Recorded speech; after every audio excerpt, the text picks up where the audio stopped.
buang rimbang lirikno pangkogane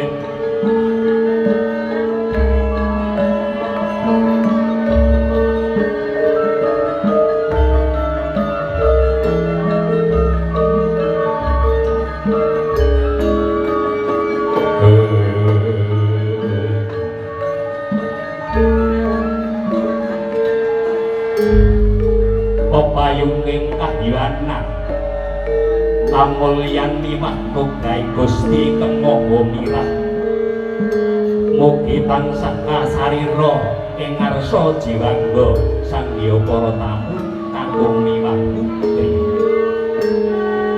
mugi sumandha ing jejantung sumusuping balung sungsung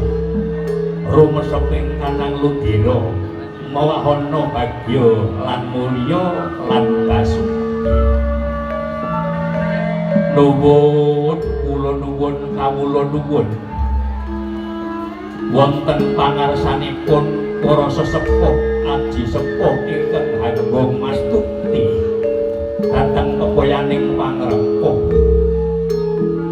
para pangarsa pangemban pangembating praja ingkang wis wawa ngregem reh pradata lan pidanganing praja ingkang tansah sinulungan sanggunging para narapraja sakanegari ingkang dados pandhap-pandhap palekasih para alim ulama para haji para hajah para kiai ingkang pantes pinundi kinarya kalukti moko panuntun kebate panembahan Gusti Kang Maha Suci langkung-langkung para tamu ingkang minulya ingkang minantu basuki lan bagya mulya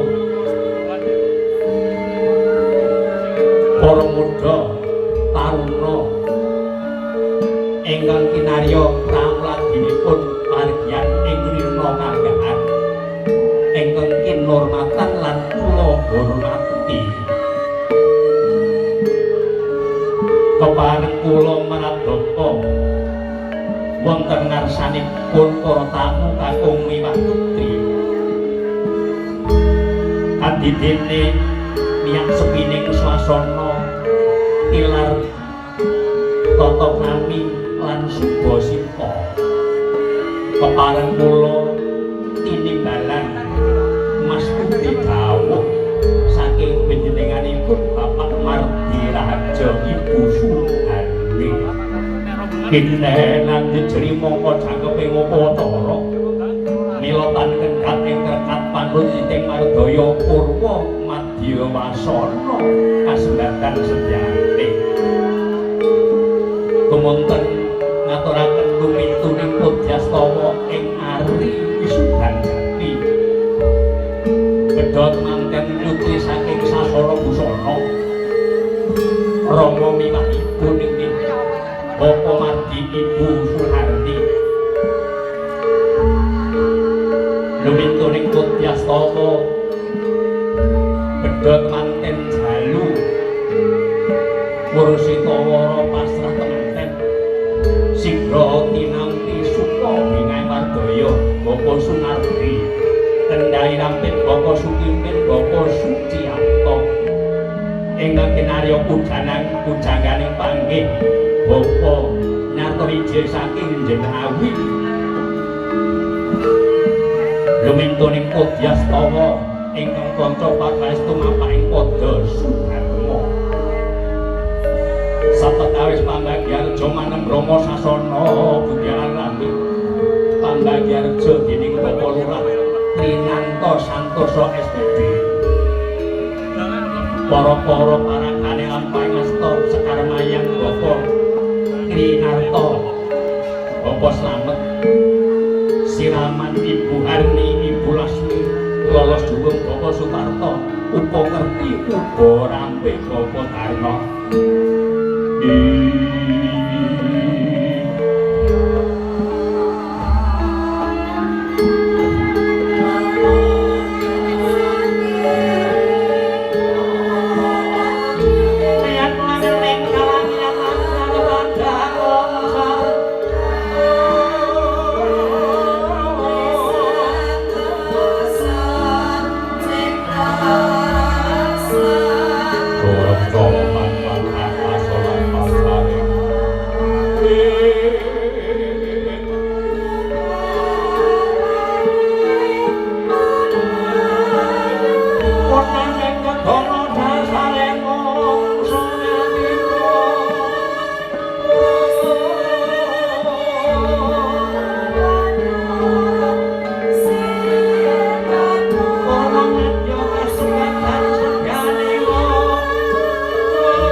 Wong agung